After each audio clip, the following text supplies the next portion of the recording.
Hello friends, welcome to Shyam sir official. मैं श्याम लिल्लार एक बार फिर आप सभी के सामने। तो फ्रेंड्स, आज की जो कक्षा है एक क्लास 9th के बच्चों के लिए बहुत ज़्यादा इम्पोर्टेंट होने वाली है, क्योंकि आज की इस वीडियो में मैं आप लोगों को बताने वाला हूं कि आपकी हाफ ईयरली में जो क्वेश्चन पेपर है वो कहां से बनने वाले हैं और कैसे क्या क्वेश्चन आएंगे, सारे प्रश्नों के बारे में बात करेंगे बच्चा। अब आप लोगों को ये लग रहा होगा कि ये निदानात्मक कक्षा और रेमेडियल क्लास के लिए मॉड्यूल है, विद्यार्थी अभ्यास पुस्तिका है सत्र 2025 और 26 का। तो फ्रेंड्स, मैं आपको बता दूं कि यहाँ पर ये जो निदानात्मक कक्षा बनाई गई है ये आप लोगों को इजी से लेकर ठीक है थोड़ी कठिन लेवल में बनाई गई है।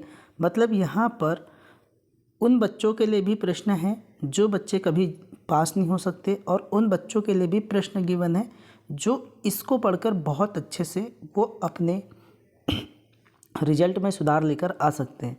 तो फ्रेंड्स, आप लोगों को इस बात से तो वाकिफ़ हो जाना चाहिए कि हमारे पास जो एग्ज़ाम में क्वेश्चन आने वाले हैं, क्योंकि ये रेमेडियल बुक अभी जस्ट ही आप लोगों की क्वार्टरली एग्ज़ाम के जस्ट बाद में आई है, तो इसलिए एग्ज़ाम में क्वेश्चन यहीं से बनने वाले हैं। तो चलिए फ्रेंड्स, स्टार्ट करते हैं, क्योंकि ये विषय गणित का है। ठीक है, तो यहाँ पर मैं आप लोगों को बहुत सारी चीज़ें बताने वाला हूँ, क्योंकि ये समग्र शिक्षा अभियान हायर सेकेंडरी एजुकेशन भोपाल से आई गई बुक है। ठीक है, इसमें सबसे पहली बात बेटा देखो कि क्लास 9th की है, ये बात तो समझ में आ गई है। और दूसरी बात कि इसे देखो यहाँ पर दिया गया है कि विद्यार्थी के लिए विषय गणित विषय को रुचिकर बनाने के दृष्टिकोण से इस वर्ष भी मॉड्यूल का निर्माण किया गया है, जिसको 2 भाग में विभाजित किया गया है। एक शिक्षक मार्गदर्शी इकाई है, एक विद्यार्थी पुस्तक अभ्यास पुस्तिका है। ठीक है, तो इसमें आप लोगों को विद्यार्थी अभ्यास पुस्तिका को हल करना है। यहाँ से कितने अंक का क्या आएगा, सारी चीज़ों के बारे में दिया गया है कि 75 अंक का पेपर होने वाला है आप लोगों का, 3 घंटे का समय होगा। लेकिन जो चैप्टर 1 है संख्या पद्धति, ये आप लोगों की 6 अंक की यूनिट है बेटा, इसमें से 6 ही अंक के प्रश्न आएंगे। ठीक है, दूसरी बहुपद, इसमें से 10 अंक के प्रश्न आएंगे। तीसरी यूनिट जो है इससे 8 अंक के प्रश्न आएंगे, और बहुत छोटी यूनिट है और बहुत अच्छे से प्रश्न बनेंगे। चौथी यूनिट में 8 अंक के प्रश्न बनेंगे। 5वीं यूनिट में भी आपके 3 अंक के प्रश्न बनेंगे। 6वीं यूनिट में 5 अंक के प्रश्न बनेंगे। लेकिन यहाँ पर अध्याय भी अलग अलग दिया गया है, कैसे अध्याय अलग अलग दिया है उनके भी बारे में बता दूंगा, क्योंकि यहाँ पर तो टोटल सही दिया है ना। लेकिन जैसे ही अपन इधर आते हैं तो वरीयता क्रम इस प्रकार से दिया गया बेटा कि पहले चैप्टर नंबर 1 दिया है, फिर चैप्टर नंबर 2, फिर चैप्टर नंबर 3, फिर चैप्टर नंबर 4, फिर डायरेक्ट ही चैप्टर नंबर 12 दे दिया गया है। तो इस तरीके का क्रम बनाने का तात्पर्य ये है कि पहले आप लोगों को ईजी चैप्टर को पहले पढ़ना है, उसके बाद में जो हार्ड चैप्टर होंगे उसको आपको बाद में पढ़ना है। तो हम इजी चैप्टर में क्यों ना फुल मार्क्स को अचीव करें, इसलिए इस बुक को इसी तरीके से डिज़ाइन किया गया है। ठीक है, एंड जो आप लोगों का सबसे हार्ड है उसको देखो सबसे लास्ट में दिया गया है। इस तरीके से यूक्लिड ज्यामिति का परिचय, ये हार्ड है तो इसको लास्ट में दिया है। चतुर्भुज भी थोड़ा हार्ड है, इसको लास्ट में गिवन है। ठीक है, तो चलिए फ्रेंड्स, हम लोग इसमें सबसे पहले आज हम चैप्टर नंबर 1 की बात कर लेते हैं कि चैप्टर नंबर 1 से क्या क्या प्रश्न बन सकते हैं। और आप लोगों ने देखा भी होगा कि क्वार्टरली में भी क्वेश्चन यहीं से आए हैं और हाफ ईयरली में भी क्वेश्चन यहीं से आएंगे, इससे बाहर के क्वेश्चन नहीं आएंगे। ये 100% मैं आप लोगों को बोल रहा हूँ। ठीक है, इसलिए पूरे इसी प्रश्न की तैयारी करना है। तो चलिए फ्रेंड्स, पहला प्रश्न ये है कि एक परिमेय संख्या तथा अपरिमेय संख्या के योग और अंतर एक संख्या होगी, चाहे एक अपरिमेय संख्या का योग हो या उस परिमेय संख्या तथा अपरिमेय संख्या का अंतर हो। ठीक है, यहाँ पर उसका योग व अंतर एक अपरिमेय संख्या ही होगी। ठीक है, ओके। दूसरा, सभी परिमेय तथा अपरिमेय संख्याओं को एक साथ लेने पर प्राप्त संख्याओं के संग्रह को क्या कहा जाता है? तो बेटा इसके प्राप्त संख्या के संग्रह को वास्तविक संख्या कहा जाता है।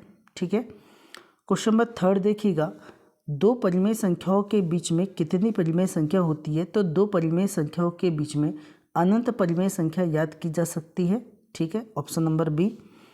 प्रश्न क्रमांक 4, सबसे छोटी पूर्ण संख्या कौन सी है? तो बेटा सबसे जो छोटी पूर्ण संख्या होती है ये 0 होती है, 0। ठीक है, ओके।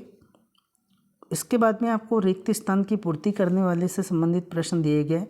पहला प्रश्न ये बोला है, प्रत्येक वास्तविक संख्या के संगत संख्या रेखा पर एक खालिस्तान बिंदु होता है। तो बेटा याद रखना, एक अद्वितीय बिंदु होता है, इसका नाम याद रखना है, अद्वितीय बिंदु होता है। कैसा बिंदु होता है? अद्वितीय बिंदु होता है।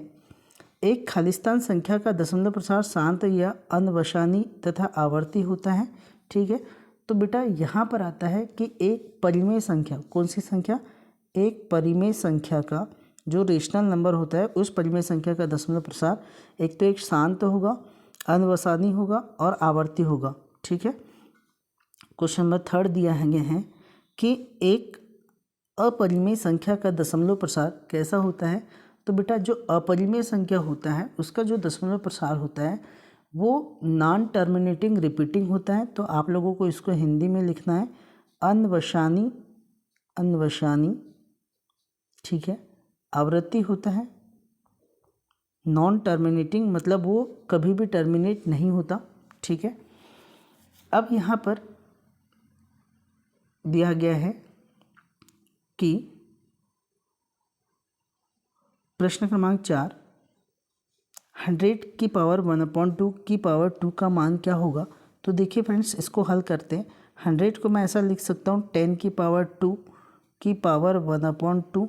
ठीक है, की पावर कितना दिया है आपके पास? 2 दिया है। 2 से 2 कैंसिल, 10 की पावर 2, 10 की पावर 2 मतलब इसका आंसर आ जाएगा 100। इसका राइट आंसर हो जाएगा 100। नेक्स्ट, पाई एक कैसी संख्या है? तो फ्रेंड्स पाई एक आप लोगों के पास अपरिमेय संख्या है। ठीक है, अपरिमेय संख्या है। ठीक है, नेक्स्ट क्वेश्चन, प्रश्न क्रमांक 3, संख्या s को अपरिमेय संख्या कहा जाता है यदि इसे p/q के रूप में लिखा जा सकता है और p/q एक पूर्णांक तथा q इज नॉट इक्वल 0 है। तो देखो, अगर संख्या यस है तो उसको अपरिमेय संख्या कहा जाता है। अपरिमेय नहीं, ये गलत दे दिया है यहाँ पर। कौन सी संख्या कहा जाता है? परिमेय कहा जाता है। जैसे p/q के रूप में लिखा जाता है तो वो संख्या परिमेय संख्या होती है। इसलिए जो इसका राइट आंसर हो जाएगा फ्रेंड्स, इसका राइट आंसर हो जाएगा असत्य। ठीक है, ये जो परिभाषा है ये परिमेय संख्या की परिभाषा है और यहाँ पर अपरिमेय दिया है, लेकिन ये असत्य है। ठीक है, प्रत्येक पूर्णांक एक परिमेय संख्या होती है। तो बेटा प्रत्येक पूर्णांक एक परिमेय संख्या होती है, सत्य है। प्रत्येक अपरिमेय संख्या एक वास्तविक संख्या होती है। तो प्रत्येक अपरिमेय संख्या भी एक वास्तविक संख्या होती है, चाहे अपरिमेय हो चाहे परिमेय हो, वो सभी वास्तविक संख्या होती है। प्रत्येक परिमेय संख्या एक पूर्णांक होती है। तो फ्रेंड्स जो प्रत्येक परिमेय संख्या वो पूर्णांक होती है, ये चीज़ें आप लोगों के लिए असत्य हो जाएगी। ठीक है, प्राकृत संख्या एक पूर्ण संख्या होती है। तो फ्रेंड्स जो प्राकृत संख्या होती है वो पूर्ण संख्याओं का एक समुच्चय है। तो ये आप लोगों का सत्य आंसर हो जाएगा। एंड रूट ऑफ ए में प्रयुक्त प्रत्येक रूट को करनी कहा जाता है, ये सत्य है। ठीक है, इसको करनी कहा जाता है। नेक्स्ट, एक शब्द या एक वाक्य में उत्तर दीजिए। तो फ्रेंड्स यहाँ पर बोला है एक परिमेय संख्या का दशमलव प्रसार किस प्रकार का होता है? तो एक परिमेय संख्या का जो दशमलव प्रसार होता है बेटा ये शांत होता है, शांत, या हम लोग बोल सकते हैं अनवसानी, क्योंकि यहाँ पर ये देखो ये दिया ही है, यहाँ पर इसमें दिया था ये वाला प्रश्न। देखो एक परिमेय संख्या का, यहाँ पर मैंने परिमेय संख्या बताया था का दशमलव प्रसार शांत या अनवसानी तथा आवर्ती होता है। ठीक है, नेक्स्ट क्वेश्चन क्या बोला है कि ऐसी संख्या जिसे p/q के रूप में व्यक्त नहीं किया जा सकता जहाँ p/q पूर्णांक है, q इज नॉट इक्वल 0 को क्या कहते हैं? तो ऐसी संख्या को अपरिमेय संख्या कहा जाता है, अपरिमेय संख्या। ठीक है, 1/7 का दशमलव प्रसार किस प्रकार का होगा? तो क्वेश्चन नंबर 3 को मैं बता देता हूँ फ्रेंड्स कि जब अपन 1 में 7 का भाग देंगे तो देखते हैं कि इसका मान कितना आता है, 0.1428557 आता है। आप लोग भाग करके देख लेना। फिर से यही संख्या रिपीट होती है इस तरीके से, इसलिए हम इस पर बार लगा देते हैं क्योंकि ये फिर से ऐसी रिपीट होती है 1428571। फिर आगे फिर और रिपीट होगी, इसलिए हम इस पर बार लगा दिया जाता है। इसका मतलब ये है कि ये एक प्रकार का किस प्रकार का दशमलव है? नॉन टर्मिनेटिंग दशमलव है। नॉन टर्मिनेटिंग मतलब कभी भी टर्मिनेट नहीं होता है। तो आप नॉन टर्मिनेटिंग रिपीटिंग बोल सकते हैं, या फिर आप लोग इसको क्या बोल सकते हैं, अनवसानी आवृत्ति बोल सकते हैं, अनवसानी आवृत्ति बोल सकते हैं। ठीक है, नेक्स्ट क्वेश्चन है 1/7 व 2/7 की एक परिमेय संख्या के बीच की एक परिमेय संख्या लिखिए। तो फ्रेंड्स 1 बोला है तो आपको 2 का गुना 2 का भाग करना है। 1/7 में 2 का गुना 2 का भाग, ठीक है, और इधर 2/7 में 2 का गुना 2 का भाग, तो ये आ जाएगा 2 का 2/14 और ये आ जाएगा 2 दूनी 4/14। तो 4/14 इनके बाद बीच की संख्या लेना है। 2 से आगे बढ़ेंगे 3 कितनी हो जाएगी 14, ये आपका राइट आंसर हो जाएगा। ठीक है, 3/14। ठीक है, कैसे निकाले आपने समझ में आ गया। अगर एक परिमेय संख्या बोला है तो 2 का गुना 2 का भाग करना है। अगर 2 परिमेय संख्या बोलता है तो 3 का गुना और 3 का भाग करना पड़ता है। ठीक है, चलिए नेक्स्ट क्वेश्चन, a की पावर 0 का मान क्या होता है। तो फ्रेंड्स किसी भी संख्या पर 0 की पावर उसका मान 1 होता है, तो ये राइट आंसर इसका 1 हो जाएगा। नेक्स्ट, वह संख्या याद कीजिए जिसका दशमलव प्रसार अनवसानी आवृत्ति होता है, क्या कहलाता है। तो ये अपरिमेय संख्या कहलाती है। कौन सी संख्या कहलाती है, अपरिमेय संख्या कहलाती है। अपरिमेय संख्या वे संख्या होती है जिसका दशमलव प्रसार अनवसानी अनावर्ती होता है। ठीक है, चलिए नेक्स्ट क्वेश्चन की बात करते हैं फ्रेंड्स। देखो यहाँ पर सही जोड़ी मिलाइए। तो पहला प्रश्न क्या दिया गया है, 125 की पावर कितना है -1/3। तो फ्रेंड्स हम लोग इसको ऐसा भी लिख सकते हैं, 5 की पावर 5 25 25 5 125, 5 की पावर 3 की पावर -1/3, -1/3, 3 से 3 कैंसिल, 5 की पावर -1 है हो जाएगा ये। इसको नीचे लाएंगे तो 1/5, तो इसका राइट आंसर हो जाएगा 1/5। ठीक है, ये देखिएगा, आप लोग मिलान कर लीजिएगा, इसका आंसर हो जाएगा 1/5। ठीक है, फिर √a + √b, √a - √b, इसका राइट आंसर हो जाएगा a - b। √12/3, तो इसका मान √4, क्योंकि अपन यहाँ पर देखो भाग देंगे तो 3 × 12, 4 आएगा। √4 का मान कितना होता है 2, तो इसका राइट आंसर हो जाएगा आप लोगों के लिए ऑप्शन नंबर ई, है ना, ऑप्शन नंबर ई, इस तरीके से।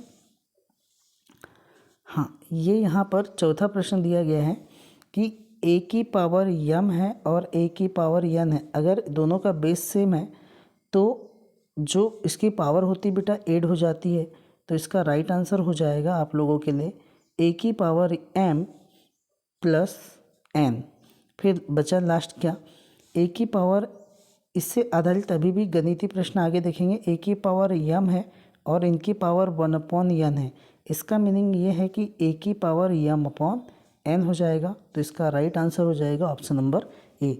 इस तरीके से आप लोगों को सही जोड़ी भी बना लेना है। ठीक है फ्रेंड्स, चलिए उसके बाद में कुछ सरल कीजिए वाले प्रश्न देख लेते हैं अपन यहाँ पर। सबसे पहला प्रश्न, आप लोगों को इन प्रश्न को सॉल्यूशन बनाते हुए आना चाहिए बेटा। अब मैं एकदम बहुत डिटेल में आप लोगों को इसको सॉल्यूशन प्रोवाइड कर रहा हूँ, एकदम ध्यान से समझना। देखो, अगर इसकी बात करते हैं तो ये एक सर्वसमीका भी बनती है। ठीक है, देखो a + b a - b, ठीक है, a + b और a - b। तो अगर मैं इस सर्वसमीका की बात करता हूँ तो इस सर्वसमीका का जो हल होता है ये होता है a² - b²। ठीक है, तो उसी प्रकार से ये यहाँ पर a की वैल्यू कितनी दी है 3, b की वैल्यू कितनी दी गई है √3 दी गई है। ठीक है, तो हमने देख लिया कि a + b और a - b है, तो इसका right answer a² - b²। a² बोले तो 3 का स्क्वायर माइनस b² बोले तो √3 का क्या हो जाएगा फ्रेंड्स, स्क्वायर हो जाएगा। स्क्वायर से रूट कैंसिल, 3 का स्क्वायर 9 हो जाएगा, 9 - 3, तो 9 में से 3 जाने पर कितना बचेगा 6। ये आप लोगों का राइट आंसर हो जाएगा। समझ में आ गया किस तरीके से हमने इसको हल किया, क्योंकि यहाँ पर हमने एक सर्वसमीका लगाया a - b a + b a - b = a² - b²। ठीक है, अगर ये आप सर्वसमीका लगाते हैं तो आप लोगों से ये वाला क्वेश्चन बहुत इजी तरीके से बन जाता है। नेक्स्ट, दी सेम, ये भी प्रश्न है बेटा, लेकिन इस प्रश्न में आप लोगों को सर्वसमीका नहीं लग पाएगी, क्योंकि a + b है और a प्लस सेम नहीं है, ना a सेम है ना b सेम है। ठीक है, इसलिए हम इसका मल्टीप्लाई करते हैं, और मल्टीप्लाई किस तरीके से करते हैं उसके भी बारे में समझा दे रहा हूँ। देखो, सबसे पहले ये 3 का मल्टीप्लाई ये पूरे पदों में करेंगे, 2 में करेंगे, फिर 3 का मल्टीप्लाई √2 पे करेंगे, फिर √3 का मल्टीप्लाई 2 में करेंगे और √3 का मल्टीप्लाई √2 में करेंगे। इस तरीके से हमको मल्टीप्लाई करना पड़ता है। तो चलिए देखते हैं, अपन सबसे पहले मल्टीप्लाई करेंगे। तो यहाँ पर 3 का मल्टीप्लाई काय में करना है अपने को, 2 + √2 में करना है, 2 + √2 में करना है, प्लस √3 का मल्टीप्लाई हमको 2 + √2 में करना है। ठीक है, देखिएगा 3 का मल्टीप्लाई करेंगे अंदर तो 3 दूनी 6 हो जाएगा, और 3 का मल्टीप्लाई और अंदर करेंगे तो +3 √2 हो जाएगा, प्लस √3 2 हो जाएगा, या 2 √3 भी बोल सकते हैं हम इसको। जब मल्टीप्लाई करेंगे तो 2 √3 प्लस √3 और √2 का मल्टीप्लाई √6 हो जाएगा। ठीक है, अब यहाँ पर कुछ ऐड नहीं हो रहा है फ्रेंड्स, तो हम लोग इसका राइट आंसर यही लिखेंगे कि 6 + 3 √2 2 √3 प्लस √6, यही आप लोगों का क्या हो जाएगा, आंसर हो जाएगा। कैसे मल्टीप्लाई करना है समझ में आ गया। इस 3 का मल्टीप्लाई पहले इन दोनों पदों में करना है, और इस √3 का मल्टीप्लाई फिर इन दोनों पदों में करना है। ओके, चलिए फ्रेंड्स, तो आप लोगों को आशा करता हूँ कि ये चीज़ें आप लोगों को बहुत अच्छे से समझ में आ रही होगी। चलिए देखिए फ्रेंड्स, नेक्स्ट प्रश्न क्रमांक 8 सरल कीजिए। पहला यहाँ पर देखिए फ्रेंड्स, यहाँ पर हम मान लेते हैं कि पहला जो दिया गया है ये ए दिया गया है और ये बी दिया गया है, और यहीं पर हम लोगों की आइडेंटिटीज़ बन जाती है जिसका नाम होता है a + b का होल स्क्वायर। ये होता है फ्रेंड्स a² + b² + 2ab। ठीक है, तो देखिएगा हम इस सर्वसमीका में मान रखते हैं और अपन इसको हल करते हैं। तो देखो a², a की वैल्यू कितनी है √5, तो √5 का स्क्वायर प्लस b² बोले तो √2 का स्क्वायर प्लस 2 इंटू ए की वैल्यू बोले तो √5 इंटू बी की वैल्यू है आपके पास √2। देखिएगा √5 का स्क्वायर करेंगे तो 5 आएगा, ए स्क्वायर रूट कैंसिल हो जाएगा, 2 आ जाएगा, प्लस 2, देखो 5 दूनी 10 तो 2 √10 हो जाएगा, 2 √10। हम इसको 8 कर देते हैं, 5 और 2 कितना हो जाएगा 7 प्लस 2 √10 आप लोगों का राइट आंसर हो जाएगा। जल्दी से इसका स्क्रीनशॉट ले लीजिए फ्रेंड्स। ठीक है, ये वाला भी क्वेश्चन आप लोगों के लिए मोस्ट इंपॉर्टेंट क्वेश्चन बनने वाला है। ठीक है, क्योंकि सर्वसमीका से संबंधित प्रश्न यहाँ से पूछे जाते हैं। चलिए प्रश्न क्रमांक 9 की ओर चलते हैं। अब यहाँ पर हम लोग देखो, अभी मैंने आप लोगों को एक सर्वसमीका बताया था a - b और a + b, क्योंकि दोनों सेम दिखाई दे रहा है। ठीक है, a की वैल्यू सेम है, b की भी वैल्यू सेम है, तो ये हो जाता है a² - b²। तो a² बोले तो √5 का स्क्वायर माइनस b² बोले तो √2 का स्क्वायर। तो जब इनका स्क्वायर करते हैं तो √5 का स्क्वायर 5 होता है, माइनस √2 का स्क्वायर 2 होता है, तो 5 - 2 = 3 आप लोगों का ये राइट आंसर हो जाएगा। ठीक है फ्रेंड्स, चलिए आगे बात करते हैं क्वेश्चन नंबर 10 की ओर। यहाँ पर देखिए फ्रेंड्स, 1 कितना दिया है 3 की पावर कितना है 7। इसका मतलब ये है फ्रेंड्स कि 1 का 7 बार मल्टीप्लाई है, 1 गुणित 1 गुणित 1 गुणित 1 गुणित 1 कितने बार 3 3 6 और एक बार कर लेते हैं 7 बार मल्टीप्लाई है, अपॉन 3 का भी 7 बार मल्टीप्लाई है, तो 3 गुणित 3 गुणित 3 गुणित 3 गुणित 3 गुणित 3 कितने हो गए 1 2 3 4 5 6 और एक बार 3। अपन मल्टीप्लाई करते हुए चलते बेटा इनका, क्योंकि 1 का कितने भी बार मल्टीप्लाई करेंगे तो 1 ही आएगा, और 3 का मल्टीप्लाई करते हैं 3 3 9 9 27 27 दिया आप लोगों का हो जाएगा 81। ठीक है, 81 हो जाएगा 81, और इधर से ये हो गया आपका 81 इंटू इधर से मल्टीप्लाई करते हैं 3 3 9 9 27। जब 81 और आप 27 का मल्टीप्लाई करेंगे, जो भी आंसर आएगा तो उस आंसर को आप यहाँ पर रख देंगे, आप लोगों को वो आंसर कहलाएगा। ओके, तो यहाँ पर हम लोगों ने क्वेश्चन नंबर 10 तक कंप्लीट कर लिया है। आपको बताना है, बताइए कि यह एक परिमेय संख्या है या अपरिमेय। देखो 5√2 में से 3√3 जाता है, तो बेटा यहाँ पर आ जाता है 2√2। ठीक है, और 2√2 एक कैसी संख्या है बताओ, एक अपरिमेय संख्या है। बस आपको इतना सा बताना है, कि जब अपन इसको माइनस करते हैं 5 में से 3 जाता है तो 2√2 आता है, और 2√2 एक प्रकार की कैसी संख्या है, अपरिमेय संख्या है। ठीक है, चलिए नेक्स्ट क्वेश्चन यहाँ पर देखते हैं बेटा, सरल कीजिए। अब इस प्रश्न को आपको सरल करना है, तो कैसे सरल करते हैं ध्यान से देख लीजिएगा। यहाँ पर देखिए हमारे पास क्या गिवन है, 2√7 अपॉन में क्या दिया है, 7 दिया है।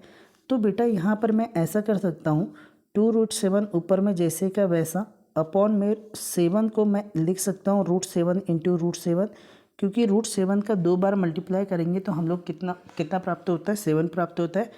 ये √7 से √7 कैंसिल, तो हमारे पास क्या आंसर आ जाता है, 2/√7, 2/√7, ये हमारे पास आंसर आ जाता है। ठीक है, ठीक, तो इसको सरल करना बोले तो इसका आंसर क्या हो जाएगा, 2/√7 इसका राइट आंसर हो जाएगा। ओके, चलिए ठीक है। उसी प्रकार प्रश्न क्रमांक 13 की बात करते हैं। तो यहाँ पर दिया गया है कि a की पावर m है इंटू b की पावर n है।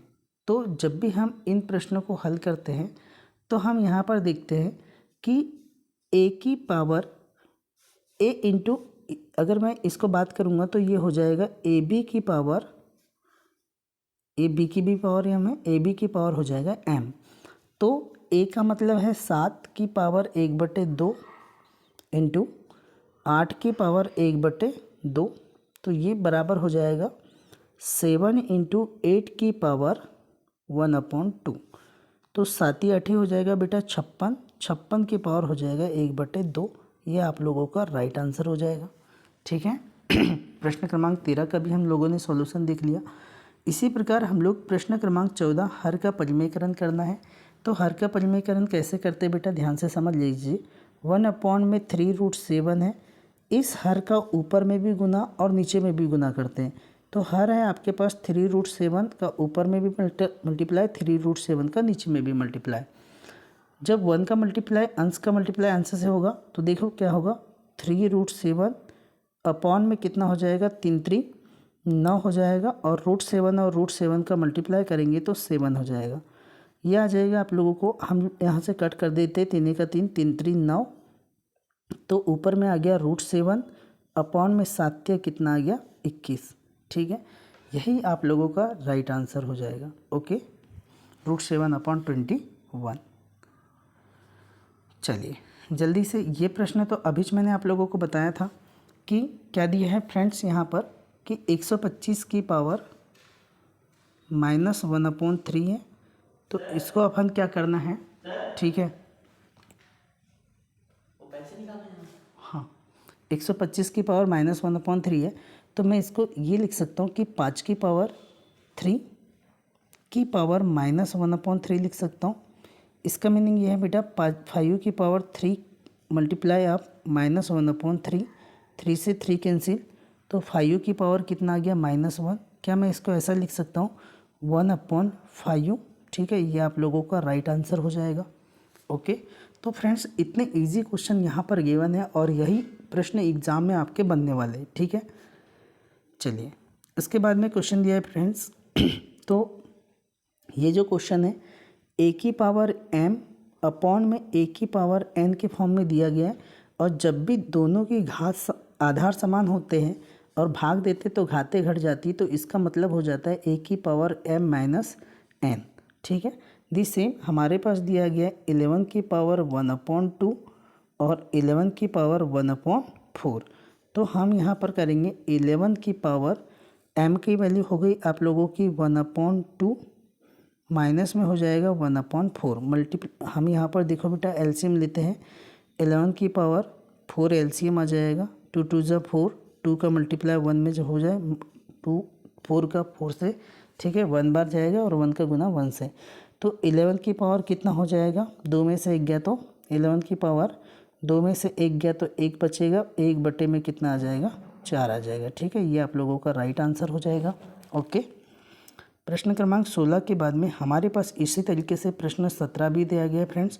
तो हम ये जो बाकी प्रश्न को हैं ये नेक्स्ट वीडियो में कंप्लीट कर लेंगे, क्योंकि थोड़ी वीडियो लंबी बन जाएगी, है ना। इसलिए आज की वीडियो आप लोगों को बहुत अच्छे से समझ में आई होगी। अगर समझ में नहीं आई हो बेटा तो 1 से 2 बार इसका रिवीजन करें, आपको बहुत अच्छे से समझ में आएगा। और मैं आपको बता दूं कि पूरे प्रश्न यहीं से बनने वाले हैं, ये 100% सत्य है, इससे बाहर के क्वेश्चन नहीं बनेंगे। पूरे बच्चे इसी प्रकार से मैं अब हर दिन वीडियो अपलोड करने वाला हूँ। मैथ्स के पूरे चैप्टर का और बाकी आपके सभी सब्जेक्ट का भी वीडियो आप लोगों को प्रोवाइड करवा दूंगा, ठीक है। तो चलिए फ्रेंड्स, आशा करता हूँ कि आप लोग सब ठीक होंगे। इस तरीके से आप अपनी पढ़ाई को जारी रखिएगा। मिलते हैं अपन नेक्स्ट वीडियो में, तब तक के लिए जय हिंद, बेस्ट ऑफ लक।